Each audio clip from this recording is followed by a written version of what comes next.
শুভ সকাল বন্ধুরা, এখন বাজে 11:30 আর এখন থেকেই আমি আমার ব্লগটা শুরু করছি, অবশ্যই তোমাদেরকে সাথে নিয়ে।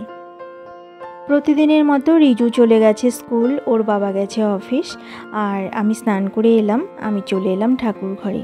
ঠাকুর পুজো দিয়ে গেছে রিজুর বাবা, আর বাকি যে দুপুরের ভোগ আছে সেটা আমি এখন দেব গোপাল সোনাকে।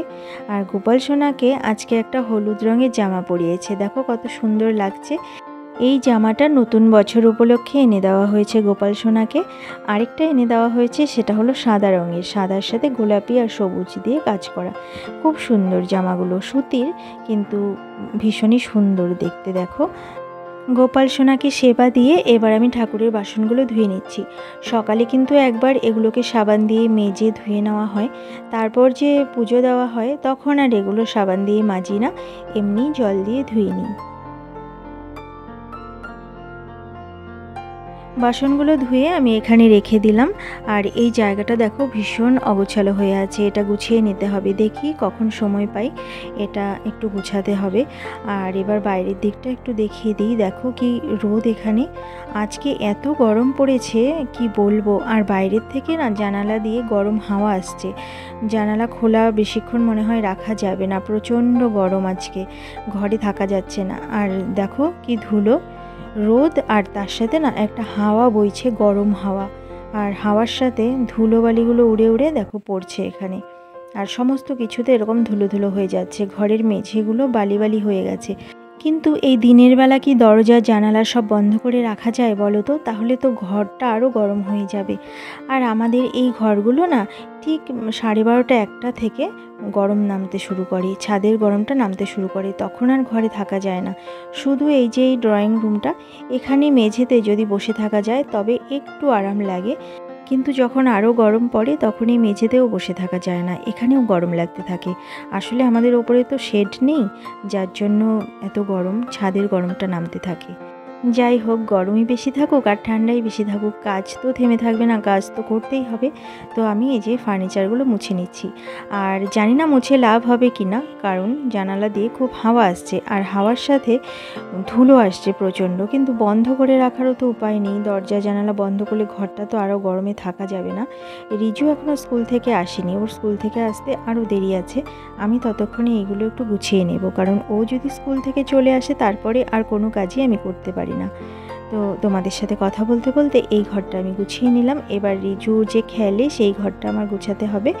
এই যে শোকেসটা দেখছো, এটা কিন্তু অনেক পুরনো, ভেঙেও গেছে, কিন্তু তবুও আছে ঘরে, পুরনো জিনিস তো, যার জন্য তার ওপর মায়াটা একটু বেশি।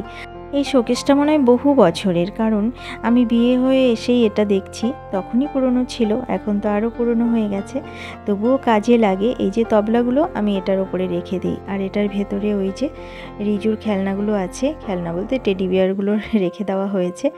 আর এই যে গ্লোবটা দেখতে পাচ্ছ, এটাও অনেক পুরনো, এটা আমার শ্বশুর মশাইয়ের কাছ থেকে রিজু নিয়ে এসেছে।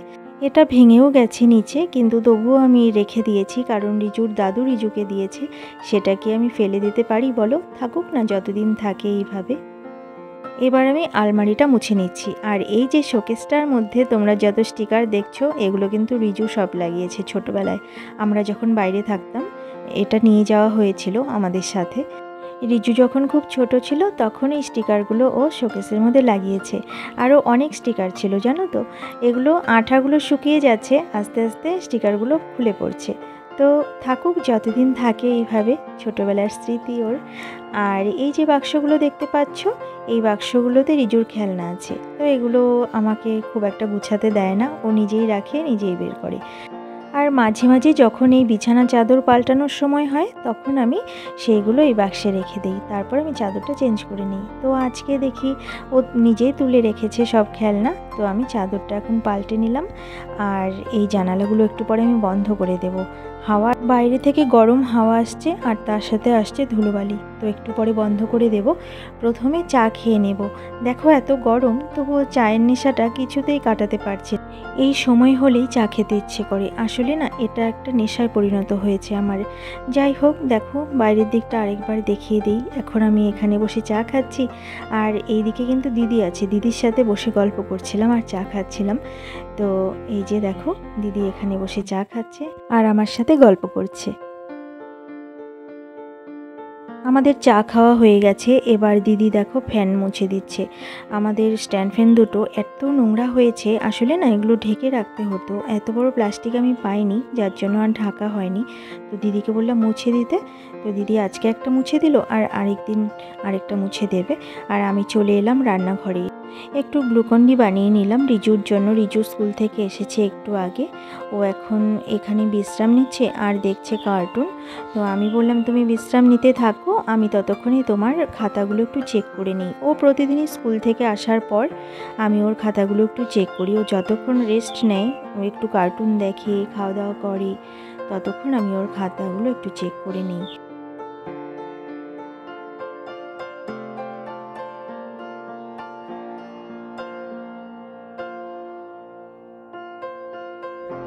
এবার আমি চলে এলাম এই ঘরে। এই যে জামা কাপড়গুলো এগুলো গুছিয়ে নেব, গুছিয়ে আলমারিতে রেখে দেব। আর রিজু একটু পরে পড়তে বসবে, ও খেতে বসেছে, তো ওর খাওয়া হলে ওকে পড়তে বসাবো। ততক্ষণে এই জামা কাপড়গুলো আমি গুছিয়ে রেখে দিই আলমারিতে, একটা কাজ তো হয়ে যাবে। আর জানো তো আমি ঘুম থেকে ওঠার পর খুব একটা কিন্তু বসি না, স্নান করে একটু সময় বসে থাকি, একটু রেস্ট নিই, কারণ একভাবে তো আর কাজ করা যায় না। কিন্তু যতটা পারি কাজ কমপ্লিট করে তারপরে বসার চেষ্টা করি, তা না হলে না একবার যদি আমি বসি তাহলে উঠতে ইচ্ছে করে না, জানি না কেন, হয়তো অনেক ভোরবেলা উঠি আর দুপুরে আমি ঘুমাই না, তাই হয়তো বসে থাকলে ক্লান্তি নেমে আসে শরীরে। আর এবার রিজুকে আমি এই আইসক্রিমটা দিয়ে দিচ্ছি, ও খাবে বলছিল, তো আইসক্রিমটা খেয়ে ও পড়তে বসবে।